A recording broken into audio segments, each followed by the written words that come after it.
నా పేరు సంధ్యా యాదవ్. హెచ్ఐఎంజిలో ఇండోర్ హాస్టల్లో నడుపుతున్నాను.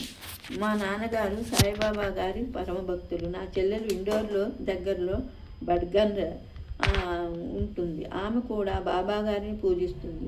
ఒకరోజు ఆమె నా ఫోన్ చేసి, అక్క, ఇండోర్లో అనురూప్ నగర్లో ఉండే శ్రీమతి కె పద్మ గారింట్లో బాబాగారి దర్బార్ నుంచి అక్కడి నుంచి నాకు దివ్య పూజ పుస్తకం ఒకటి పంపించు.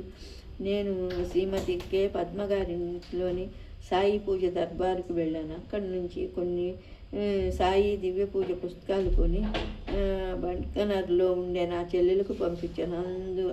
నుండి ఒక పుస్తకం నా గురించి ఉంచుకున్నాను. నేను కూడా సాయి దివ్య పూజ 5 వారాలు మొక్కుకొని విధిపూర్వకంగా పూజ చేయటం ప్రారంభించాను. ప్రతి గురువారం అనురూప్ నగర్లో సాయి దర్బార్కు వెళుతుండేవాడిని.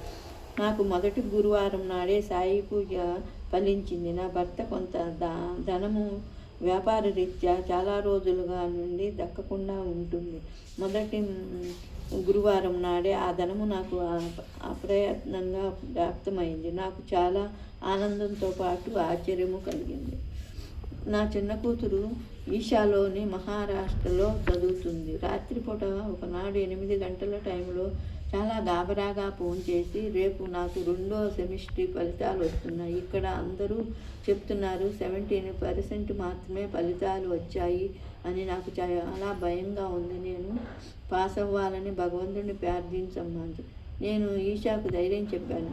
ఆ రోజు బుధవారం. మరునాడే నాకు మొదటి మొక్కు 5 వారాలు పూర్తవుతున్నాయి. బాబా గారిని వేడుకొని ఈషా గురించి 5 గురువారాలు మొక్కుకొని సంకల్పించుకున్నాను. 2వ రోజు గురువారం మధ్యాహ్నం 4 గంటలకు ఈషా ఫోన్ చేసి చాలా సంతోషంగా తాను పాస్ అయ్యానని విషయం చెప్పింది. ఈ విధంగా నాకు 2 కోరికలు మొదటి గురువారం నాడే తీరినవి.